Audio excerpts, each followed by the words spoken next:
The following stories come from UFOs over Florida, Humanoid and Other Strange Encounters in the Sunshine State by Albert S Rosales. This first story comes from Wendell Stevens, Ron Card, from UFO Contact from the Planet Venus. Ron Card's first contact with the Venusians, location Miami, Florida, February 7th, 1962. 6:30 a.m. 17-year-old Ron Card felt a strong urge to go down to Biscayne Bay before going to school. His home was about 2 miles from Biscayne Bay, which is a large body of water lying just southeast of Miami. Instead of taking the bus directly to school, he left the house a little earlier than usual and rode a different bus down to the bay. He got off at Bayshore Drive and 17th Avenue. The general area then was mostly a deserted stretch of wooded coastline with undergrowth and palm trees running from the highway US 1 down to the water. The vicinity was later developed into a beautiful public park. He was quite familiar with the surroundings because he and his buddies would frequently hang around there on the weekends. It was an unusually foggy and chilly morning as he made his way down one of the many dirt paths that eventually led to the shore. There was a cool, gentle breeze coming out of the southeast. As he neared the end of the path, he looked up and discovered that he was not alone. Standing directly in front of him, about 25 or 30 feet away, was a man wearing rather peculiar-looking clothes. It was not unusual to see other people in these woods, so his initial thought was to walk around this person and continue on his way. He cautiously moved to within about 10 feet of him, and then something told him to stop. He just stood there motionless, looking the man over from head to foot. The stranger did not move either, and stood there with his arms at his sides. He was slightly shorter than Card, who guessed him to be about 5 foot 6 inches tall, and perhaps 130 or 140 pounds in weight. He could tell that the man was well built physically, for his chest muscles were apparent against his clothing. He appeared to be in his early 20s, maybe 25 at most. He had short blonde hair worn in a sort of overgrown crew cut that did not stick up on the top. He had blue-gray colored eyes, and his forehead was unusually high. His face had an oval shape, and his cheekbones were almost oriental-like in appearance. His complexion was very fair, and his face was not tanned at all. He was wearing what looked to be a one-piece, chocolate brown-colored ski suit, an outfit quite unlike Ron had ever seen before. The sleeves were loose and billowing, and were drawn up at his wrist by cuffs about 2 inches wide. The suit fit him snugly above the shoulders and upper chest area. The material was loose around the stomach area and drawn up around his waist by his belt. The suit was close about his neck, but had no collar. Ron could detect no seams or pockets anywhere. The material of the suit was smooth textured like silk and had a luster to it. The fabric must have been super finely woven, for no weave was apparent. His pants were full and billowing like the sleeves, and the material was gathered up where it entered the tops of his boots. He wore a rather wide belt, about 6 inches wide, gold in color, and shiny plastic-like in appearance. In the center of the belt was a thick, rectangular, metallic-like buckle. It looked to be about 4 by 5 inches in size and seemed to be made of solid gold. In the middle of the buckle, in relief, was a circular geometric design. The design reminded Ron of the symbol for a planet with a ring around it, signifying the orbit path of a moon. In each corner of the buckle, around the circular design, were odd-looking etchings, resembling Oriental language characters. He wore low-cut, jet-black boots, which in no way resembled leather in construction. They were shiny like patent leather and had no heel. They seemed to be made of the same material as his belt. Ron later noticed that when the stranger moved, his soles left an unusually wide, tread-like imprint on the ground, similar to that which an army combat boot would make. He watched Ron intently as Ron continued to visually examine him. He wore short brown-colored gloves. They appeared to be very thin, unlike winter gloves, as they fit his hands quite tightly. The identical planet-like design as on his belt buckle was thickly embroidered on the back side of each glove and was gold in color. His gloves looked to be made of the same material as his suit. Ron could see a small band of his skin between the top of his gloves and the sleeve cuffs. As the witness stood there in sheer amazement, the stranger smiled and spoke to him in perfect English. "Hello, Ed," he said. "We have been watching you." His voice was quite pleasant, deep, and soft. The witness was flabbergasted, but not scared, and after a few seconds managed to utter, "Who are you?" He then told Ron that he was from the planet we called Venus, and their existence was of a different reality than that of Earth. It was his job to contact certain people on Earth for special reasons. He said that they had been intercepting his thought waves and upon analyzing them, determined that he desired to learn more about the spaceships he had seen before was sincere. He explained that ever since Ron's first sighting, his thoughts had activated a special device of theirs that records thought forms or vibrations which are aimed their way. He said that the people of Earth could not perceive or see what their reality of Venus was like. This was why Earth astronomers could not detect their existence by observing Venus through telescopes. He said that he could easily enter and leave our Earth reality, but that people of Earth were not yet ready to understand this process. He stated, "Our existence does not conform to your laws of logic, as we exist totally apart from your world and its reality. Your scientists and philosophers cannot apply their laws to our existence because to do so would introduce distortions that would seem illogical and alien." He went on to say, "We have decided to go ahead and contact you as an experiment, as you would say. We are taking a calculated risk, but due to the relevant differences in development between our two worlds, we realize the possible ramifications that could result whenever we approach people like yourself on your planet. It is hoped that we may plant the seeds of enlightenment within you that will uplift and illuminate your consciousness. This will encourage you to carefully examine your beliefs and your personal feelings about all that you come in contact with. We understand also that this new relationship may possibly have a negative impact upon you. Depending on how you conduct yourself and utilize the forthcoming information in the form of answers and questions, you may find yourself put in a different light among your friends and relatives." After some more communication, the witness stood there speechless. Time had slipped by rapidly. He then asked Ron if he should not be getting off to school. It was after 7, and the witness reluctantly agreed, but not before he asked what the symbol on the buckle meant. He told him that it was the symbol for his planet. Ron asked him if he was going to see him again. He indicated yes, and said that it would be very soon indeed. Ron quickly asked when and where, and he told him not to worry about it, for he would arrange everything. They said goodbye, and the witness turned and ran back down the path to the highway. The witness managed to make it to school on time. What I find interesting about this story is that Ron was able to recall quite a bit about this being's appearance, which sort of makes me think that this may not be the first time Ron actually had seen this thing, and it's possible Ron simply just doesn't remember the other times seeing them. What I also noticed was it seemed that Ron and this being had a decently long conversation, and that maybe Ron doesn't remember it all. There are so many things I would want to ask this being, and it seems like all Ron could think of at the time was to ask about the symbols on its clothing.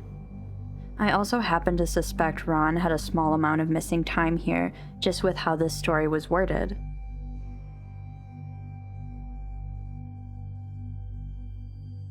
Ron Card's second contact.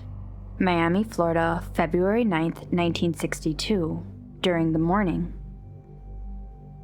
2 days later after his initial contact, 17-year-old Ron Card had a strange feeling that he should leave for school an hour earlier than usual.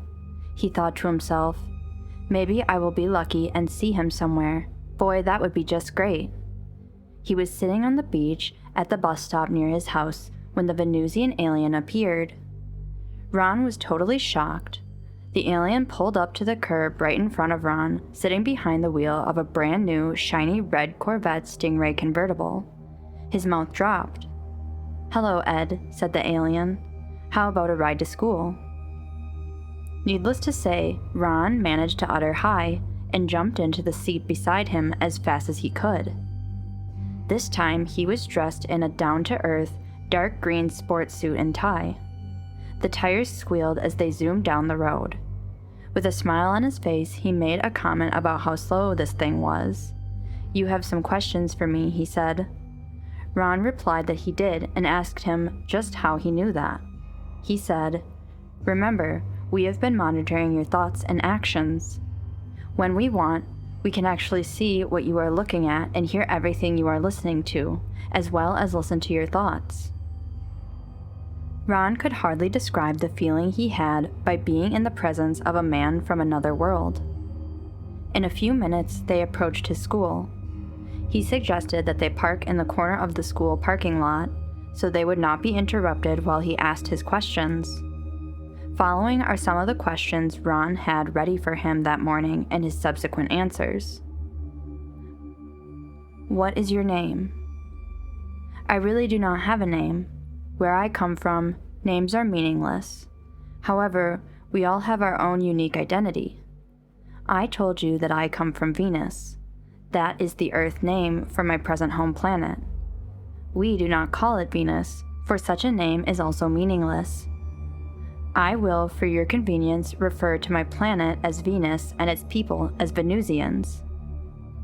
It may interest you to know that I once lived on your planet over 50,000 years ago of your years ago. My home was on a large continent which no longer exists. I was what you call a farmer. At that time, I did have a name. It was Yudhishthira." The alien told Ron that it was somehow related to ancient Sanskrit. "How did you learn our language?" "I learned your English language a few years ago.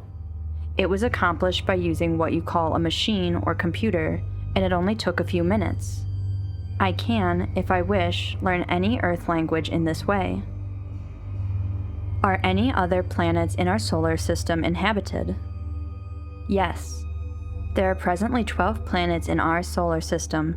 To date, your astronomers have only discovered 9 of these. Pluto was the most recently found by your scientists. Of the 12, Venus, Mars, Jupiter, Saturn, and the moons of Jupiter and Saturn, and of course Earth, are the ones that support what you would consider a civilization or a race of people. There are also many areas within our solar system that have civilizations or families of people who no longer have need for physical bodies or physical existence. The word civilization is not quite fitting to describe non-physical beings. It would be more correct to call them mass groupings of consciousness, which inhabit an infinite number of realities and dimensions which you presently have no concept of. What do you think of Earth? Briefly, the Earth's present civilization is experiencing its infant stage of development. Your planet is actually a training ground for evolving consciousnesses that are in the form of human beings, plant, and animal life.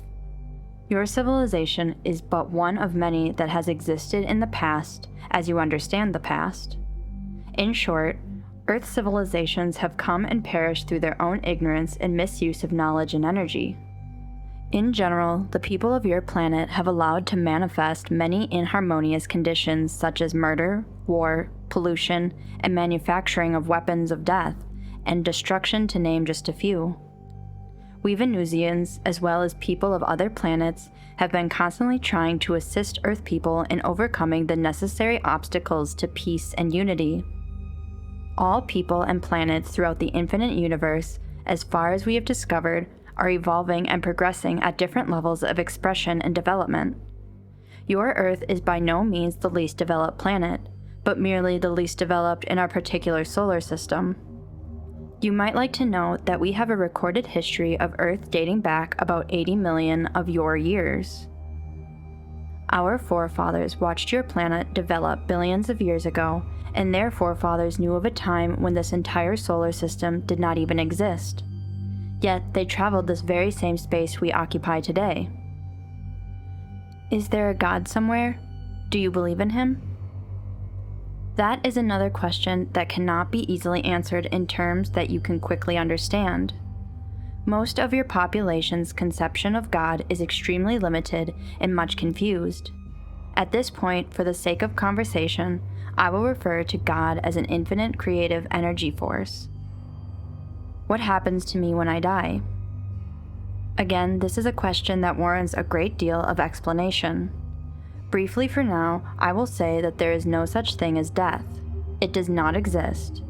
Today, most Earth people do not understand the death phenomena, although thousands of years ago, some of your civilizations did have an insight. What you call death is merely a moving out of one form and voluntarily moving into another. You may choose to return to your planet, or you may choose to move to another. If you choose not to return as a person, you do not have to go back into a physical reality. You can call the death experience a change of worlds. Your consciousness, personality, memory, intelligence, and other qualities contribute to and make up what you call a soul. A soul is a vast abundance of energy. You are not aware of it, but you, your friends, and everyone on this planet, and those on Venus too, for that matter, have experienced many, many lifetimes before the present one, and most likely will have many lifetimes ahead. What about heaven and hell? Do they exist? No. Your Christian definition of heaven and hell does not exist. There is no one particular place where people go after death, where all the evil people burn in fire forever, or where all the so-called good people live in a paradise. It is unfortunate that most people on your planet have been led to believe that they only live once. You create the essence of your own numerous lifetimes through the beliefs that you hold, and you may create your own heaven and hell in this way. But there is no end to existence where people either reach or submit, like heaven, or a bottom, like hell, and stop to stay for eternity. Change is forever. Growth is forever. A heaven or a hell would be a stagnation of consciousness, and this cannot be. Nowhere in this great universe is there stagnation. This is not within the infinite creative force's universal plan for progress. Remember that time does not exist. Therefore, there is no beginning and no end. Was there ever an Adam and Eve? Here again, there is no direct answer. Your understanding of the answer depends upon your understanding of many other things that will take much time to explain. Your biblical account of the creation of Adam and Eve and the biblical account of creation in general is but an allegorical story. The emergence of man and women as human beings did not take place on this, or for that matter, any one particular planet, or any specific number of years ago.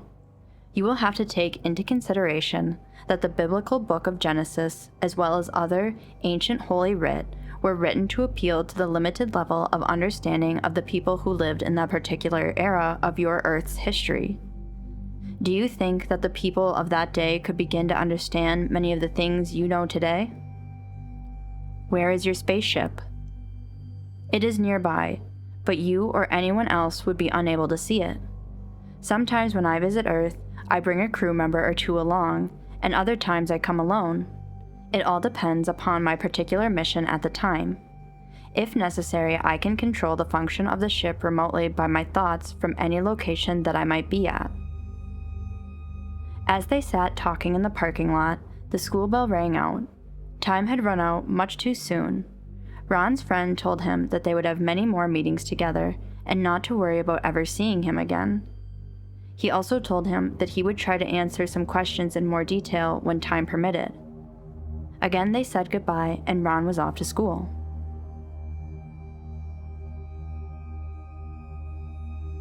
With this being Ron's second encounter, I find it fascinating with how much he is able to remember, if we take everything he has recounted at face value. I don't find it particularly surprising he would ask biblical questions, given that these events took place in the 1960s, and religion was much more a part of Americans' lives during this time than it is today. What I find frustrating is that this being seemed to pick inconvenient times to speak to Ron about these extremely thought-provoking and hard to understand or even accept concepts. It also seems like, to me, that this was on purpose.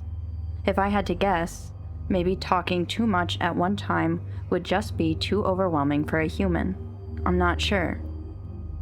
I find it kind of funny this being seemed to be aware of the possibility of Ron being late to school, even though time does not exist as we know it.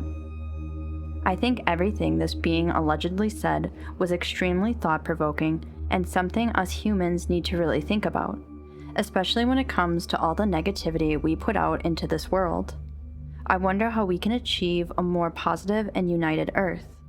What are your thoughts on these two encounters?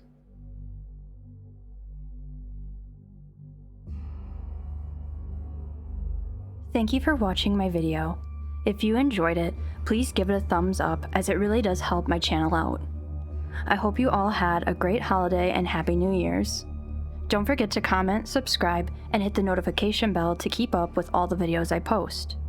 I really enjoy talking with you all in the comments and getting to interact with you.